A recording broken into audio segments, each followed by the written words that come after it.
don't underestimate your ability to push through adversity in tough times. Just to also the students, don't also underestimate your ability to achieve. And if you're down and out and feeling like you're not, that you're dumb, that's not right. That's not the right attitude. I think you need to work out ways, get support, get help, and you'll work out your way. Well, good evening, good morning, good afternoon, good ever what time of day it happens to be that you are listening to the Tattoo Teacher podcast. On my show tonight, my amazing guest is a good old mate, Richard Bishop. Now, Bish and I first taught together back in 2004, I believe it was my first stint at Trinity, and then so we're there for about 8 years. We worked together in various aspects of the school. Bish, you are now the Director of Alumni and Community Relations. You were the Commanding Officer of the Cadet Corps. You're an economics teacher, Christian Studies.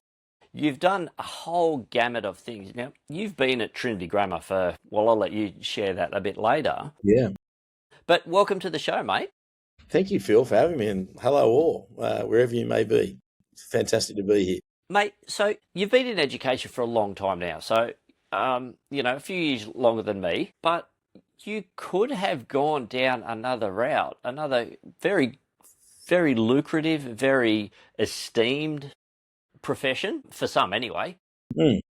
But you chose education over that. And, in the conversations that we've had, you talk very much about, you were very open about the lifestyle that was opening up for you, but you still chose education. So why was that? It's a really good question, Phil. I think when I left school, I wasn't sure of what I wanted to do, like most of us, and I fell into a cadetship with a large accounting firm, and I followed that path for a long while actually, and and had experiences all around the world with it. And look, in the sense of being an accountant, a chartered accountant, it's a great profession. And but I got bored, Phil. I got bored, and surprise, surprise, didn't think I'd ever be a teacher. I never thought that, I'd end up in my 26th year of teaching at Trinity Grammar School. If you'd said that to me in 1987 when I left school, I would have laughed at you and thought you were very funny and walked away. So it is amazing where life takes you. But yeah, I was in another sphere of life, another realm really, before I found my feet in teaching. Yeah. So you mentioned that you've been 26 years at Trinity Grammar School. Were you teaching anywhere prior to that, or did you go straight from the accounting firm straight into Trinity? Straight from corporate into the green and white, mate. And the story around how I end up there is worth maybe I won't tell it at full length, but I was at a barbecue in 1999 where a good mate of mine teamed me up with Greg Webster, who at the time, of course, was the chaplain at Trinity, and of course, long-standing and a great bloke, as you know. And Webber and I just clicked. We just clicked to this barbecue, and he said, "Look, would you drop in and have a coffee with me next week?" I said, "Well, for sure, Webber." At the school, he said, "Yeah, would you come back?" "Oh, yeah, for sure." So I was on my way in the north to see my grandfather in Cronulla, and I'm in my combi. Phil, you'll love it.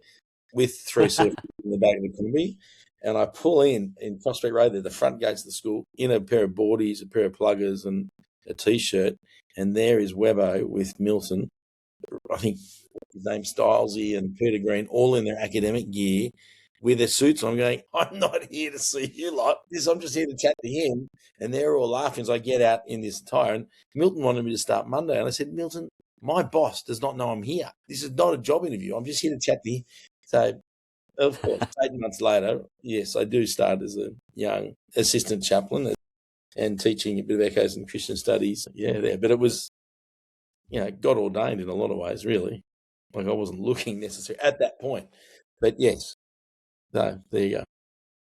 Absolutely. So, assistant chaplain. So, you're an accountant.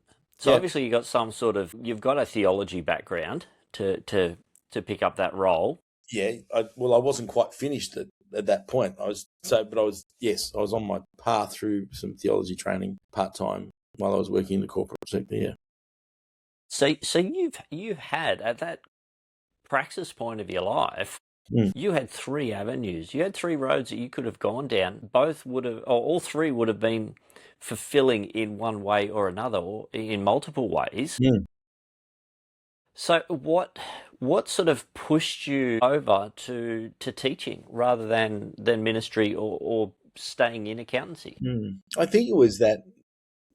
I think what had happened over the years after I left school and while I was in that other career, I was still involved in my church. I was still involved running camps for voluntary organisations. I was, running. Yeah, it was great fun. So seeing kids, and so I really thought, and a lot of people said, Rich, you're pretty good with kids. And I said, well, yeah, thanks. But, I've got this other career and that's my job. This is something I do as a hobby, right? And, and it's great. But so I never thought of it seriously, Phil, as something as a vocation or even, dare I say, a calling.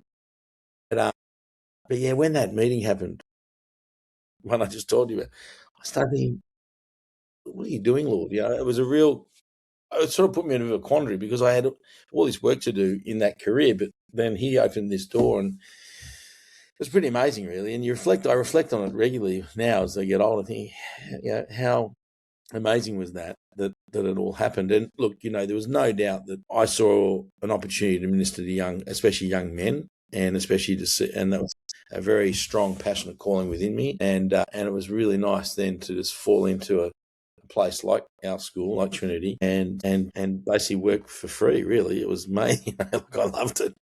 Still do, right? As you know, right? So it was just something that I was so thankful for, and not really thinking I'd ever do it, Phil. I just didn't think I'd ever be a teacher.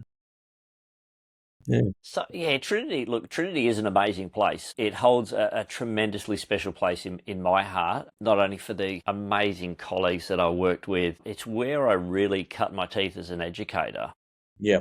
But it was where I was given the grace, the correction, the flexibility, the freedom to be a professional in the way that I needed to be to teach these young men. Yeah. And Milton, has a funny way of picking people. He sees something. And is that the feeling that you got when you first started? Yeah, it's funny. I think I was more overwhelmed initially because, I'm walking back through my old school and there's Morsey and Werrimy and I'm wanting to call them. I'm thinking, do I call them sir? What do I call these legends of the school, right?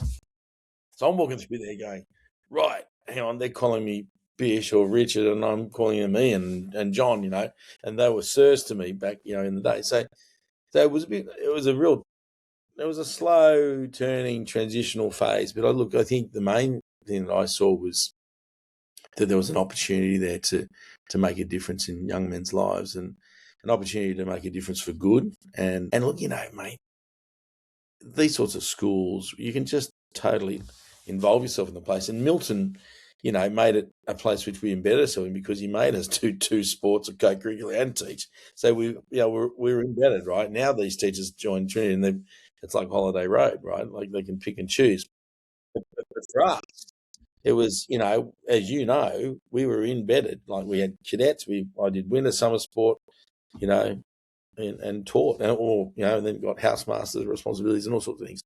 So you became embedded in the place and saw the boys in different spheres and different atmospheres and environments, and you got to know them, right? You built relationships with them, still that I have today with them, right? Yeah, it's amazing that how the relationship comes through not so much the classroom, but all those other activities that you mentioned. Being out in the bush with these lads on cadet camps in the freezing cold, pouring rain.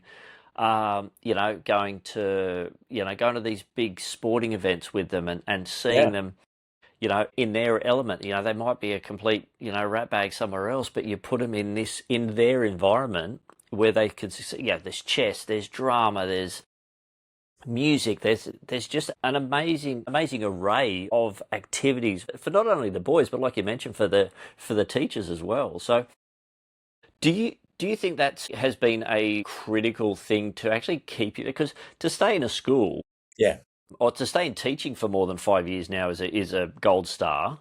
Yeah. But to stay in a school for over 20 years, what's kept you there? Mate, it's a cracker, isn't it? Because that old saying, variety is the spice of life, right? When Timmy Bowden got up on the quad last year and handed me my gold watch for 25 years, he ran through what I'd done at the place, and it was like you forget what you've done, Phil. Like, you just forget, you just move, like, everything from, housemaster to running football, coaching first, to coaching water polo, to lots of cricket. Then, being deputy of the junior school for 2 years and deputy of the middle school in 2 different stints, and then involved in enrolments as the registrar for the prep and junior school, and then you're going, she was right, I've been busy, right? And then cadets and sport, different sports, and then you think about mountain biking. I ran mountain biking for, like, you go figure, right? So it is variety. And now, as you've said, I'm in a totally different space where, 19,000 old boys, or just shy, and 7,000 past parents, and they're all mine now. I'm trying to take care of them and connect with them, with the school, those that want to be connected, and helping support them through life and being part of the community. But it does give you do get energy from just that little tweak of variety in amongst it all, and still having that foundation of the boys and mentoring them and molding them into good blokes who have good character and who can get on with things post school and make a go of life and be happy blokes and good fellas in society. So, all those things added together, never one day is the same, and never one day is boring, as you know, because you're doing all these things. Yeah, absolutely. There's so many opportunities, not only for the teachers who had been there for a while, because a lot of schools like Trinity, it's like longevity gets you promotion, and longevity gets you you get to pick and choose. Whereas I know Trinity, from my own experience, within a couple of years, I got the opportunity to be a middle school housemaster. So I've been given the responsibility of about 90 young men, and all the dramas that they go through, and then their parents, plus my teaching load, plus my co-curricular. Yeah. And all of a sudden I'm like, wow, like, hold on. You get a little bit of that imposter syndrome. Like, should I really be doing this? Because I know who I am. Yeah, that's right. I know the real me. And you don't want to know that. That's it. Yeah, no, it's right, mate. And look, you, as said earlier, you became embedded in the place because of what the school asked of you and what Milton and the school leadership asked you at the time. And so lots of people, lots of us, similarly, there were some that struggled, right? It became too much. And I get that. And that's where we've shifted a bit, and I think tilted a bit to accommodate those that it was too much too soon. There was some, as you would know, and we could probably know if it was not for this podcast, but who just came in and were just overwhelmed by just everything going at them at 100 k's an hour. And you'd record the pace of the place too. It's not for the faint-hearted, right? It's going. So yeah, it's a place where I think it thrives on the energy that it produces. Yeah. And like you said, it can be overwhelming. There were days where I've just gone, I can't do this. No. I just can't. And as a young teacher as well, it's like, how do I keep going? How do I do this? But like I mentioned earlier, and like, you said, you've got all these colleagues and mates. Yeah. They become good mates who go, hey, they can see when you're starting to fall, or they can pick you up, or they'll just go, hey, I'll do that duty for you, or don't worry about training today, I'll cover your team, and things like that. So is that something that, I think, is it something that's still there, and is it something that people go, or people don't even realise that it's there? That's a good question. There is definitely still strong collegiality in the place. I think it's funny that there has been a bit of a high turnover, I think, of younger teachers, Phil, than in our day, in the sense that just there's opportunities elsewhere because, there's a supply and demand issue with good teachers. But look, there is it warns me when I hear of, and not that I'm in the trenches as much anymore, because I hardly teach that as much anymore, but just hearing that, someone's covered someone, I think, yeah, excellent, or, they know someone's going through a hard time, so they cover him or her for different things. And it does still happen, yes. Just I don't know of it as much. I guess I hear of bits, yeah, but which are very pleasing and warming of the heart. Yeah. Do you think being at a school like Trinity, because I mean, a lot of people look at schools that are 100+ years old and go, yeah, no, they're all just too, they're elitist, or they're this or they're that. Unfortunately, they're private education. It's for this, we've all battled with those those things. Mm. But do you think Trinity, and now dealing with parents, that it has a feel of a community rather than a school, that the traditions that have formed over the years have actually created the strength in community rather than closing the gates to community? Yeah, really. I would say to you that the school's heritage or the legacy of the school and the history of the school, and and of course, as you know, I deal with a lot of old boys, is that the community that that we attract, the boys that come to the school, are still those working class, middle to class now, because to pay the fees, as you know, it's not any small amount, but we're still getting those families of different cultural backgrounds where it is a battle to pay the fees, but they see the quality in the service that we provide. They see the quality of the education. They see their boys become good men, and so they back us in. They back us in all the way. And look, it really, when you look at the demographics of the school in the sense of the population makeup, you'd still say that we are very, very multicultural. We are still attracting boys from different denominations, even different cultural backgrounds that we haven't before, because of the strength of the school.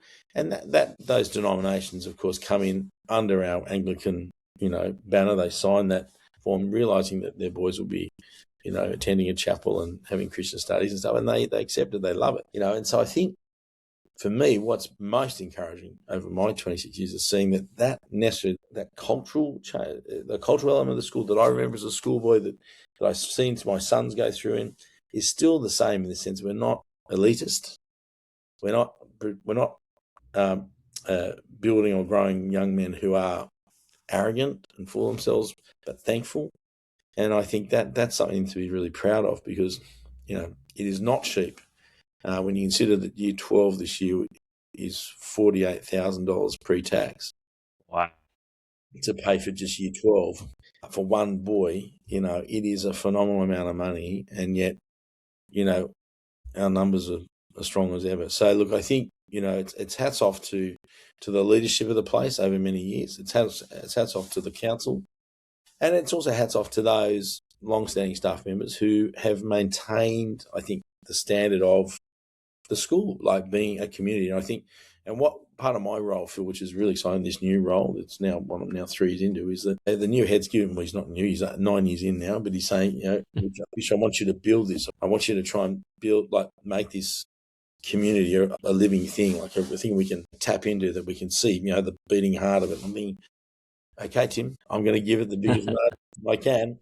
Here I go, and so I think, for me, when I talk to past parents of the place, and it doesn't matter whether they've left 10 years ago or 15 or 20, they tell me stuff that, just warms me about the place, that it's been something they feel a deep love for. They feel an immense amount of gratitude for what the school's done for their boys, and a sense of also just, not wanting to lose that connection, to maintain some form of connection, whether it's whatever, once a year, or, and getting a newsletter from me, you know what I mean? Just as simple as that, just to hear how the school's going. So, sorry, I've been long-winded there, but... No, but that just shows the passion that you have for not only the school, but for your position, for the families, but for also the recognition for those families who, some of them are probably, both parents are probably working 2 jobs, maybe 3 jobs even. Without doubt. And it's just, but it shows others go, you know what, I'm willing to invest this into my son. Like this is an investment for me. I'm willing to sacrifice round the world holidays, paying off my mortgage in 5 years rather than 30 years, because I want my, because that's what it equates to, really. You could pay, totally. You could pay your mortgage off in the 6 years that you send your child to school. And have an investment property if you want it. Yeah, exactly. So it is. Yes.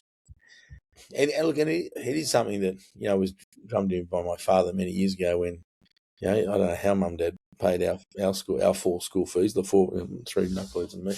But, and Dad just said, look, you have one shot at education. You have one shot. Got to make it a good one. You're totally right.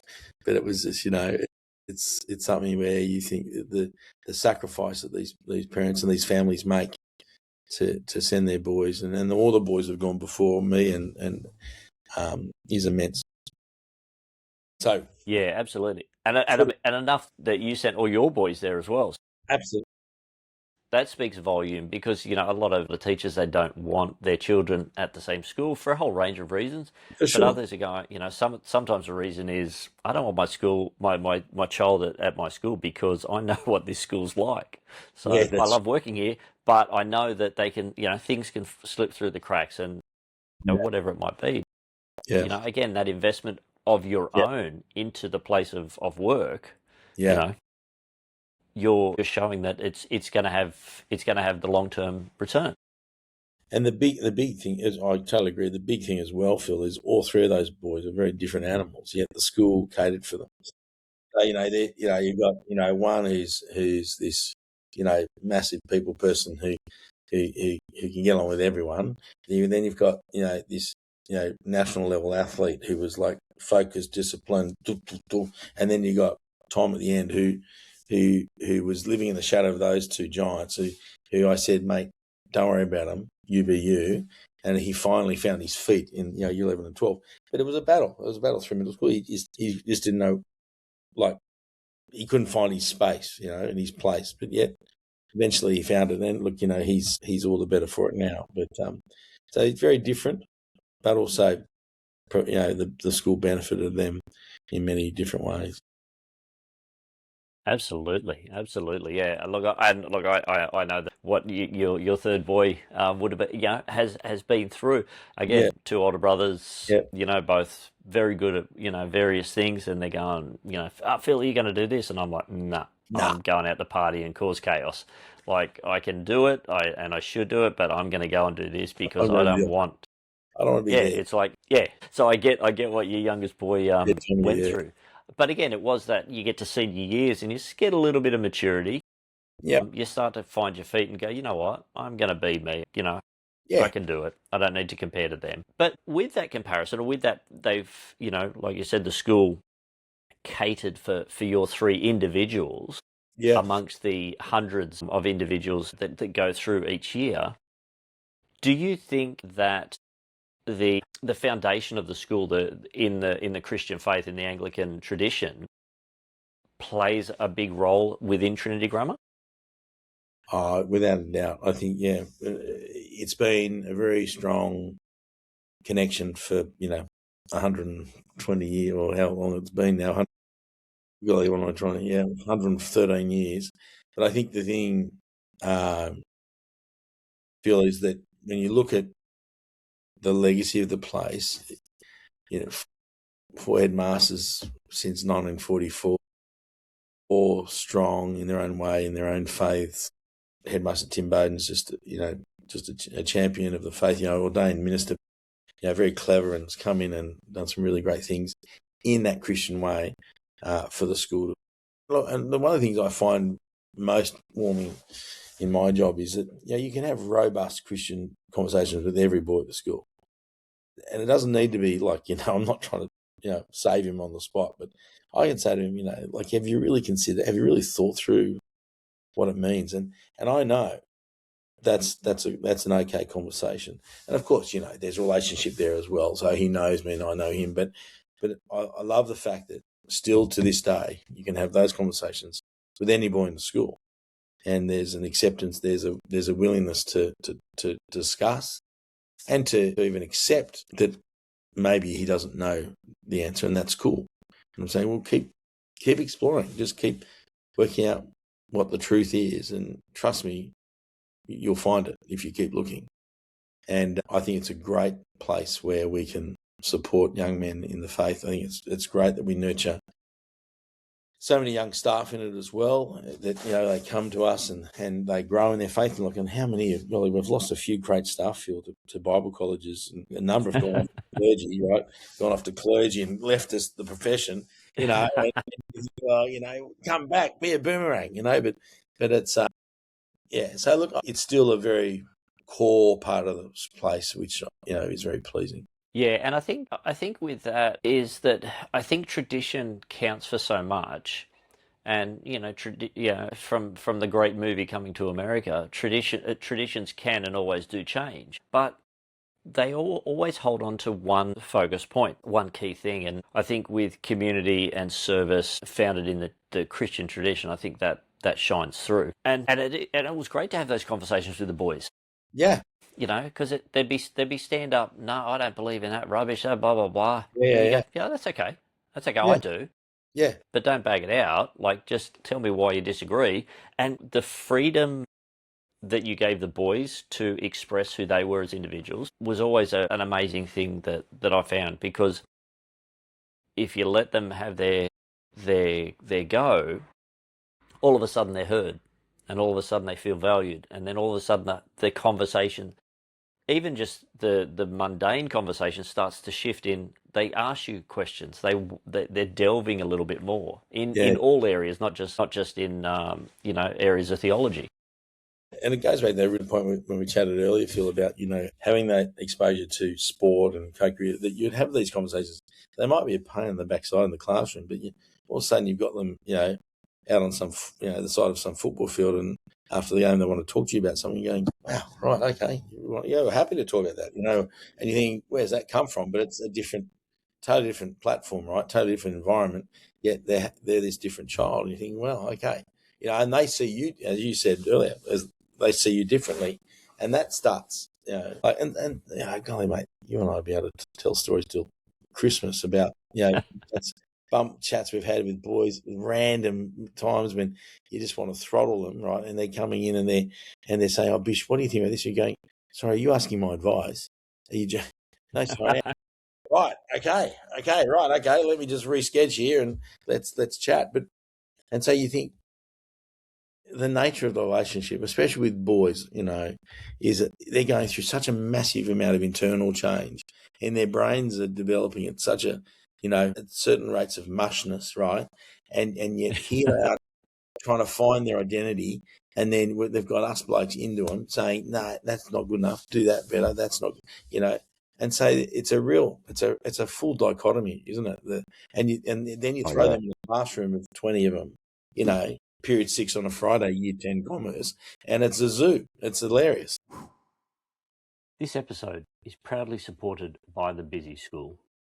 Educators know better than anyone there's no one-size-fits-all when it comes to learning, and for some young people, the right environment can make all the difference. The Busy School supports Year 11 and 12 students who have disengaged from mainstream education, smaller classes, individual support, practical learning, and real pathways to work or further study. There are no fees, with uniforms, supplies, and meals included. That helps remove barriers so students can focus on building confidence, reconnecting with learning, and taking their next step. The Busy School is part of the Busy Group, a not-for-profit with almost 50 years experience supporting people through education, employment, and training. Find a campus near you at busyschools.qld.edu.au.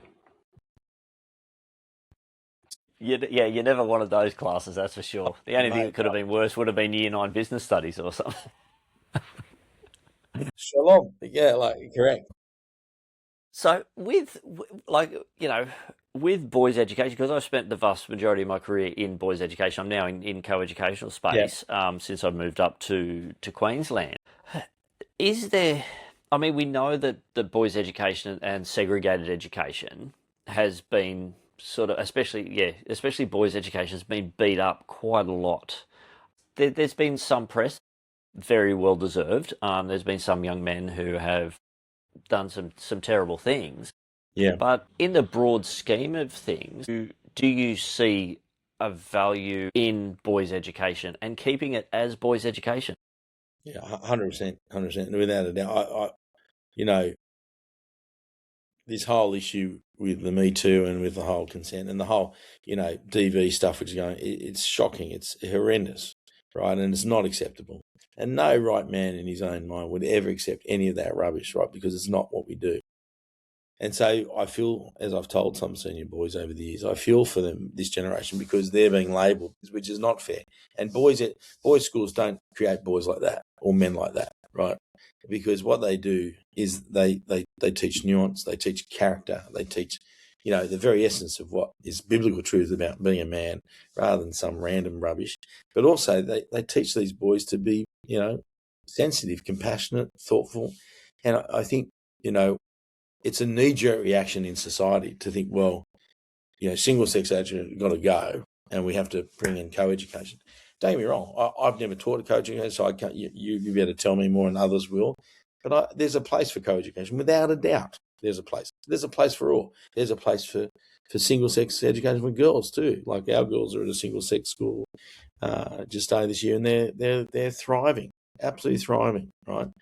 But I think to just label boys' education or boys' schooling as the pit of vipers and that creates is a very, very poor, shallow way of thinking. And I look at all of the boys I've mentored over the years, which have been, many, many thousands, and I look at them and I cannot think of one who I wouldn't, think is a good bloke. There's some that have gone through terrible times, as you and I both know, who've been through, dark patches in their lives and have made mistakes. But, they've come good. Like they're trying to make their lives better. And we all make mistakes. There's no one perfect.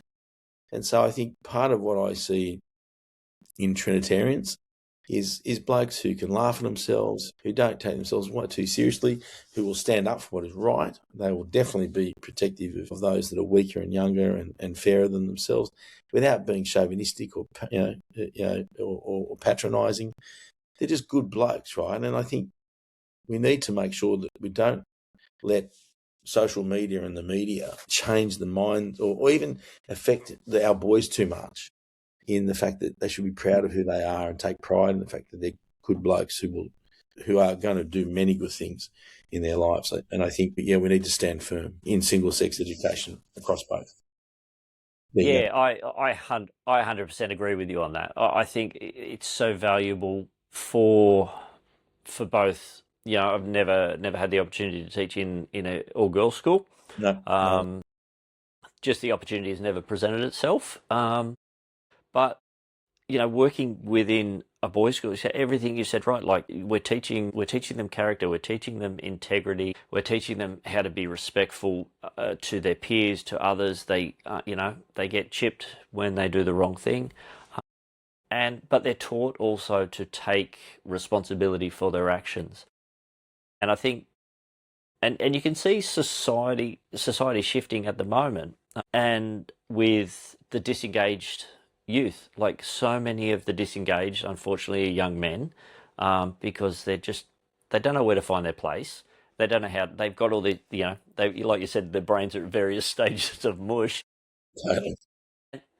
And for them to, like I say, to a lot of the young men that I've taught over the years, it's like when you do something wrong and a teacher goes, "Why did you do that?" and you go, "I don't know." That's a perfectly reasonable answer, because you didn't think about it. You just did it. But the consequences of you not thinking are this, and this, and so yeah. And when you paint it out for them, you say, that one action you did has caused this, this, and this. They go, I said, I know you haven't thought about it, but just so you know, that's why you're in my office, and this is what's going to happen. I go, and I'm ringing Dad. Oh, please, sir, don't ring Dad. Well, I have to ring Mum or Dad. Which one? Yeah. Mum? Yeah, except if it was there's a couple of young men that we taught, and the mum was the threat. Oh yeah. So please don't ring Mum. Like begging me. All right, who am I ringing? Grandma. I'm not ringing Grandma. I'm ringing Dad or Mum. Yeah, they're like, no. So yeah, it's, and look, I think that and I see it up here, and I've had the opportunity to talk to a number of people who are working in these disengaged schools. Yeah. There's this one, I currently new one. I haven't spoken to anyone within this school, but I've followed it with curiosity and intent, because it starts out of just some of the what they want for these young men. They're teaching them how to re-engage with society, how to be good, upstanding men of society. Yeah. Initially, it was just a year 11 and 12, but now they're starting a year 7 group of disengaged young boys, and it's just like, how did this filter down to, there's like Yeah. 10 and 12-year-olds who don't want to go to school or don't have role Mm. models or but what I'm seeing is society, certain members of society are going, hey, we need to catch these guys because the path that they're going to go down Is not good. Yeah. is not good. So I remember when I was at Trinity, Milton Chewes, he put in a huge cultural shift at the end of year 12. All of a sudden he's gone, no more muck up day, Mm. it's service. You Mm. guys are going out into the community. You're going out to nursing homes, you're going out to daycare centres, you're going out to wherever it was, and you are actually going to serve the community. Mm. Is that something that is needed in more schools? Hey, let's reach out to society. Let's reach to our local community. I think, look, definitely that service mentality, and I think you can bring in a lot younger, which we have done at Trinity. But that idea of myopia, of becoming so caught up in yourself, is not good, and to get out of it's very hard. So the more you spend time just focus on yourself, the harder it becomes to think about anyone else. And so, in the pastoral care system, I know I've been in the house system for a while, but I know that in the education system, those house students, there's been lots of examples of building that into the scope and the curriculum around challenging the boys to think about others. And then, of course, lots of charities were involved in through the houses, as you would remember. Still, that happens. But it is about getting the boys to year 12 where they realise that, on a CV, you might have, all these things, and Trinity Grammar School's there, but what's very powerful now is where on the CV it might say you've volunteered or you've helped or you've served at this or you've coached a sporting team or you've been involved in something outside of your paradigm that shows that you've got this malleability in your character to help others and to do it for nothing, to do it as a part of a give back. Very powerful, and that's something that comes through definitely in the Year 12 curriculum that I'm a part of now. But it is happening through the house system in another form in the place. So massive, because as we both know, we are naturally selfish people. Humans are. We can't help it. Absolutely. I think about me first before I think about anyone else. And and it's it. So for me to actually do something for someone else, well, that's pretty phenomenal, right? And as Christian blokes as we are, we've got a pretty amazing role model that challenges every day to deny ourselves and pick up things and keep moving. So it is a real challenge. And I think as a school, and any school that wants to do it, I thoroughly support them and encourage them, even exhort them to do it. Start basic, build something into your scope and make it across the whole school, especially in your senior years, your 10, 11, 12s, absolutely. But if you can start it earlier in small doses, go for it, because the benefit to the culture of the place, to the culture of the whole school, but not only your students, but your teachers as well, getting them involved can only be a win-win for me, in my opinion. Yeah, absolutely. You see that service mentality. It's bleeding into so many areas now because, like you said, it was all about, Gordon Gekko type of thing. Yeah. That sort of ages us, doesn't it? Yeah. But you're seeing now that these companies, regardless of what industry you're going into, that they go, well, we can teach skills. We can teach them how to do the job. But what we can't teach is the right attitude, the right motivation, the willingness to learn, the adaptability, the flexibility. Is that something that you have seen over the years? Almost, have you seen it shift in societally, where the businesses want one thing, and the businesses they want to have all these things, but then society is almost forcing these kids to go, no, it's all about me. Yeah, I have seen it, and part of it is that when you and I were kids, or back when we were young kids, volunteerism was a lot easier, easier to do, easier to get involved, and of course that attracted some terrible people who, use that to do terrible things. But generally speaking, volunteerism was a far more accepted norm.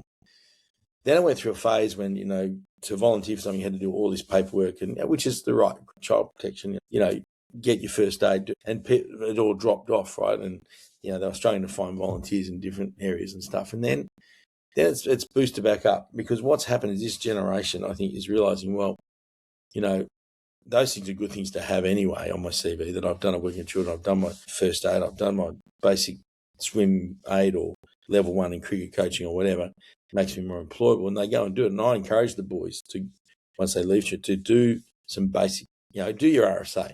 Go and do your RSA so you can stand behind a local RSL and pull beers and earn $35 an hour.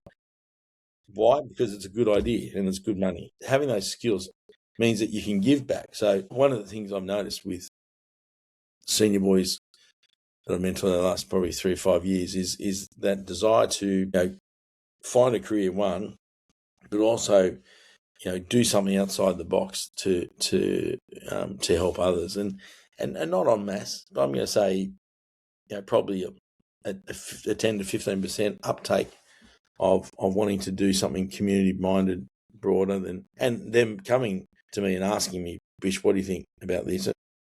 Brilliant, do it. And even from just coaching a local soccer team down the road, or involved in the local youth group or whatever it is, I said, just do it, because you'll find most satisfaction in doing that, and it'll be something you'll take with you in whatever career you do. And it is true that in the corporate world, Phil, now, because it's so competitive for these internships at the Big Four down here, or any of the big consulting firms, is that we're looking at CVs and looking at what else these kids do, because their CVs are so good that it's hard to discern who's who in the zoo, right? But the service part of it, tick, gets a real thumbs up. Yeah. In corporates. Yeah, and that's one thing that a lot of the schools that I've taught at, it's about, okay, the world is bigger than you. Let's look at who does my behaviour affect, and does it affect it in a negative or a positive way? So how do we change that to be a valued and productive member of society, and living in the success that you want, not what people say success should be, but what your success is. Yeah. I think that's really important, and that's hard, right, for our boys, especially any of the boys we've raised, is that by the end of year 12, they're still not sure who they are or what they want to do, and their brains aren't formed. As we know, they don't get really formed till 23, 25. I know some 50-year-olds whose brains aren't bloody formed yet, but there's two of us talking. Yeah, I know. But the thing is that they're a bit behind the girls, right, until really they get into their mid to late 20s, and so we're expecting a lot of boys to make decisions. And I keep saying, look, listen, if you get 4 years through a degree and you graduate and you realise you don't want to do it, well, you've got a degree behind you. That's one positive. You can go do postgrad in something else, and they go, yeah, but Bishop, I've just waited 4 years of aeronautical engineering and I don't want to do it. I said, trust me, I've been there. And so, but it's hard, right? Because some of these boys want to be somewhere yesterday, impatient. And you think, I said, well, just, try not to get too down about it. And tying into that is this issue, and what I've seen, Phil, and I'm sure you referred to it, is I've just seen the mental health issues just skyrocket in the last 5 years, and it's shocking how bad it's got. And I just worry for this generation a lot, because of the influence of social media and the influence of just that mindset that it's so dominant in their lives that you want to say, just break away from it, boys. Don't listen. Turn Instagram off. Drop off Facebook and Instagram for 3 months. Don't do anything, or whatever you do, Snapchat, whatever one you use, but just go and hang out with people. Yeah, because the comparison trap is so dangerous, isn't it? It's devastatingly bad. Yeah, so it's not good. But so I think that I like the challenge of trying to educate these lads now to not get swayed into stuff, and to stand firm, and not to, and to really see the value in this sort of stuff, rather than social media and being influencers that are trying to tell you to do X, Y, and Z. Yeah, exactly. Now, with your role, we've talked about boys' education, but with your role, you must hear some incredible stories, both good and bad, heartbreaking but so joyous. What are some of the absolute joys you get from speaking to the old boys? Mate, the thing that just gets me up every morning is that, and I said this yesterday to someone, that I've not spoken to one old boy of our school that said he doesn't want to help a young old boy. And so when I connect a young old boy, say a 20-year-old with a 40, like, it's just magic, right? And of course, the 20-year-old's fumbling around trying to work out what he's going to do, and he meets, a junior partner of one of, the big four, and just gets overwhelmed by just what he's achieved. But also he's inspired. And I think for me, that mentoring side of it, which I've built into the job, into the capacity of what I'm doing, is just gold, Phil, because it is stuff that I say to the boys, it's not a one-hit wonder. It's ongoing. When I meet with Phil today, I'm going to meet with him in 3 months' time as well, and we're just going to become mates. And the boys look at me going, "Oh, that's a great idea." It's like I'm a revolutionary. Like I'm talking in French. See, boys, mentoring's just not a one-hit wonder. It's not like Roz, when will I be famous? It's not a one-hit wonder, right? It's actually, it's something that keeps going. And for me, when I hear that, Phil, it makes me smile. And so that's a big one. The other one is just that there is a real essence of, in the old boys, that they want to be there for each other. And I've seen it, at funerals. I've seen it, at some very, very moving funerals in the last. I've had to a lot, mate. And when young old boys die, it's terrible, right? But you see these boys come together, and you think, far out, what a great bunch of men. And you look at them I look at them like I'm a proud father, right? Because you mentored so many of them. Yeah. You're just so proud of the fact that they will support each other. They may have had their differences in the past, but they're there, they're backing each other. And through thick and thin, it just makes me very, very proud of the school, of the things that you and I have done over the years to help these boys become better men, and all the staff that have gone before us and are with us now. It just makes me think how special a place it is. But it also drives me, Phil, to do my job better. It drives me like a bloody iron, bloody hot thing up certain parts of my anatomy. To be better, to do it better, to keep, charging, to keep connecting these blokes together.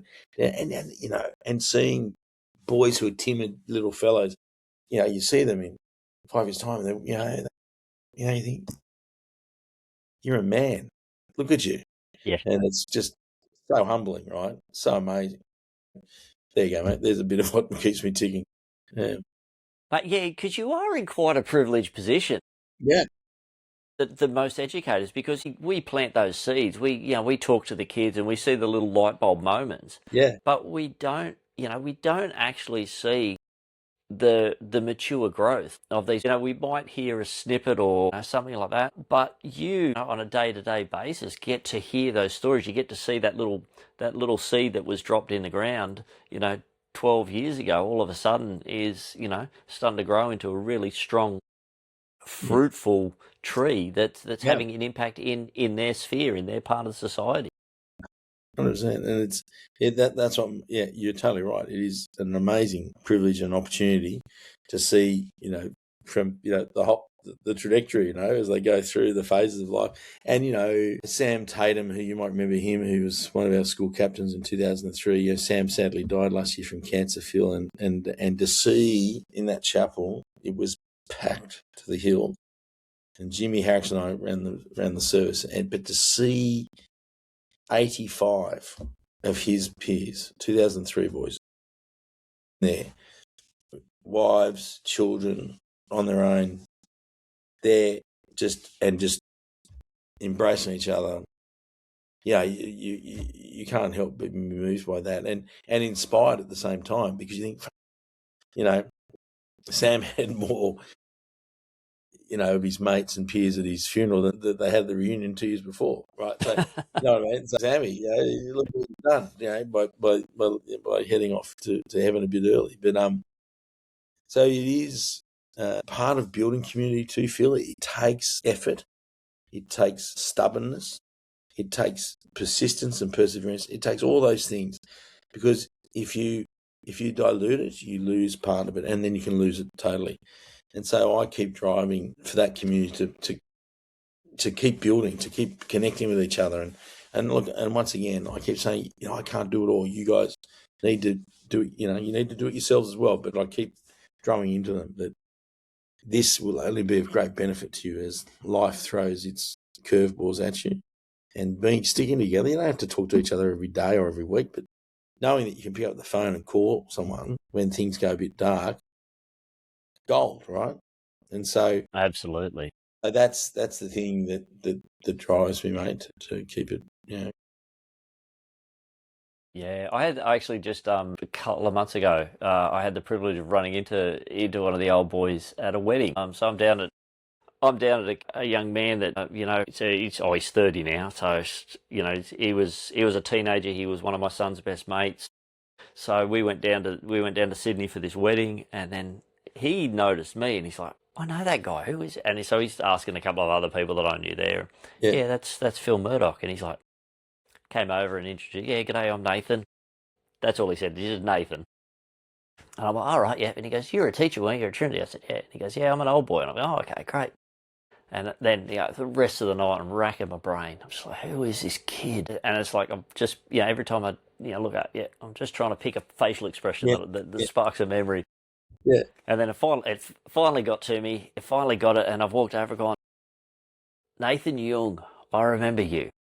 And he's like, "Yep, I was that chubby little Asian kid in Schoolhouse." Classic.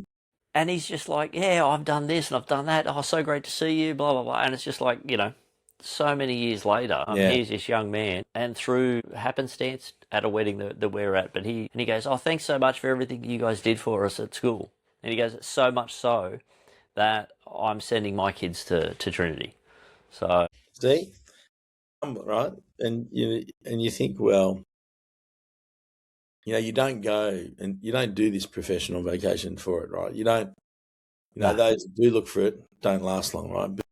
But just those sorts of things, right? Like, I was at the Opera Bar going to see a concert with my darling wife about a year ago. I'm actually at the bar getting, some drinks for Sarah and I, and all of a sudden I'm in a headlock, and it's bloody Skenoskopoulos and Ben Vidate, And of course, I'm hugging and they're all crying. God, boys, don't get emotional. I haven't seen you, but come over and meet Sarah. So meet Sarah.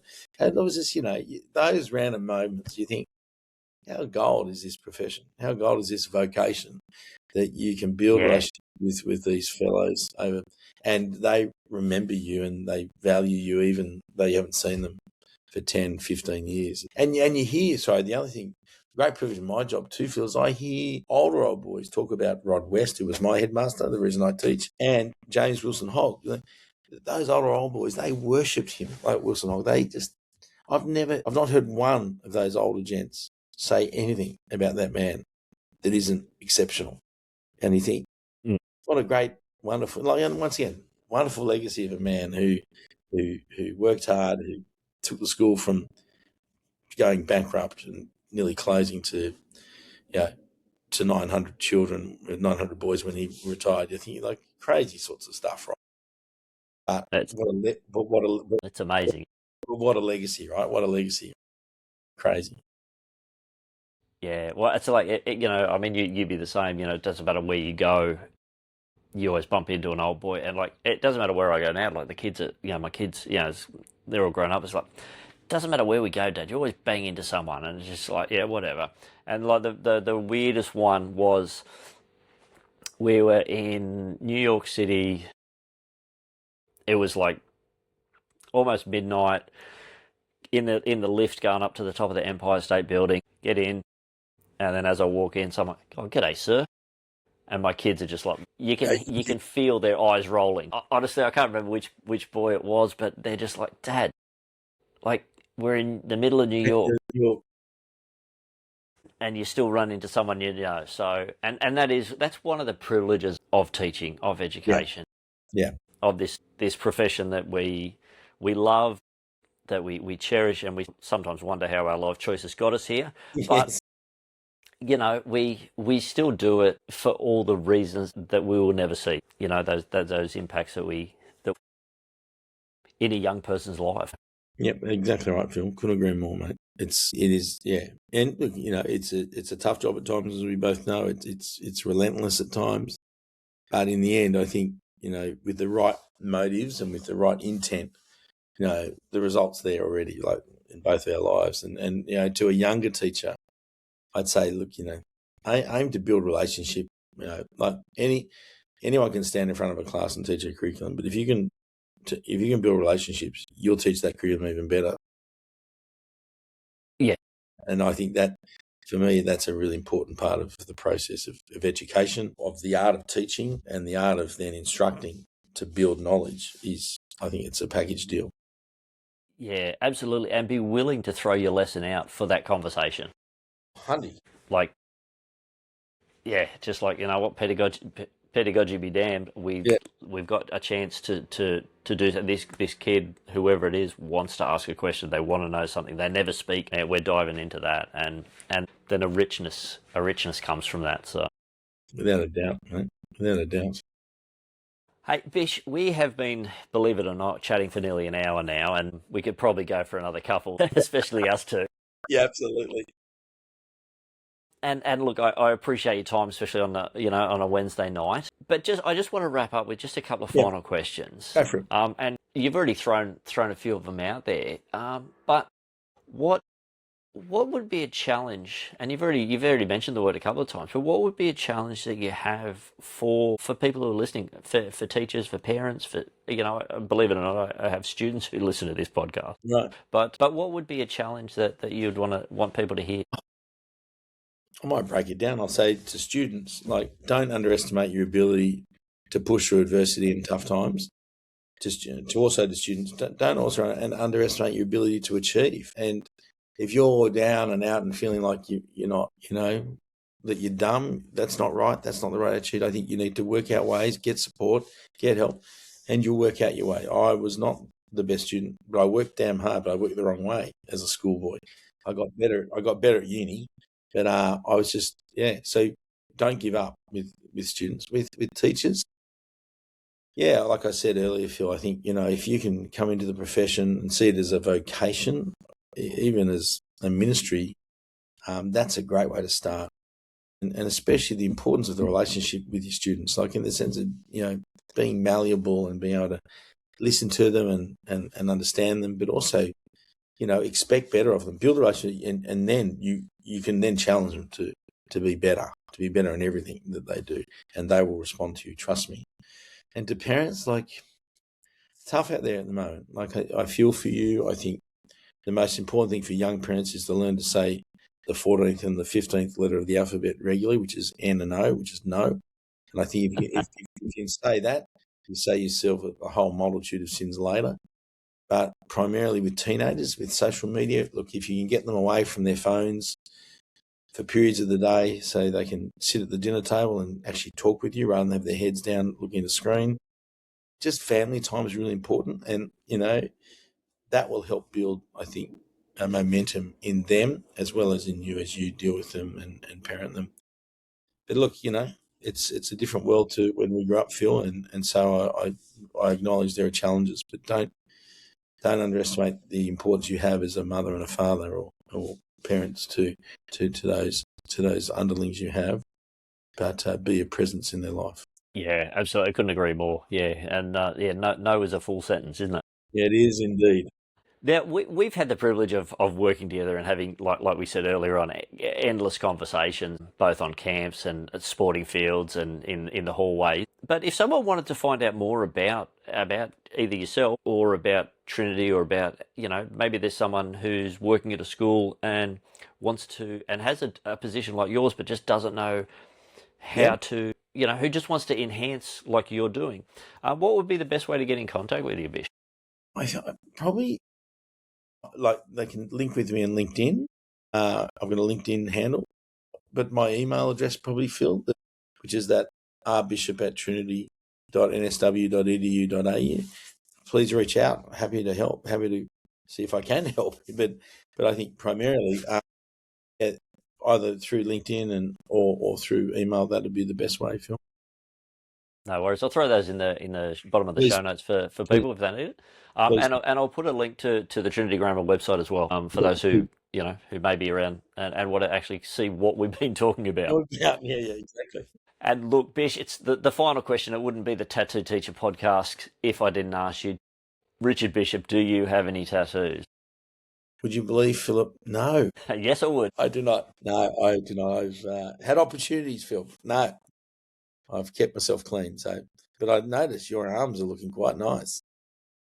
Yes. Yeah, I was supposed to get one when I turned 30. Vanessa goes, "Yep, you can get one," and I got a cross on my left shoulder when I was 30, and then and yeah, You've just added to absolutely. I've built my story. For me, every tattoo has a meaning. me. Most of them, for those who've been listening for a while, they have a faith-based meaning. Okay. But there's also the ones where for all the cities that I've visited around Right. the world. Right. Okay. Classic. Love it.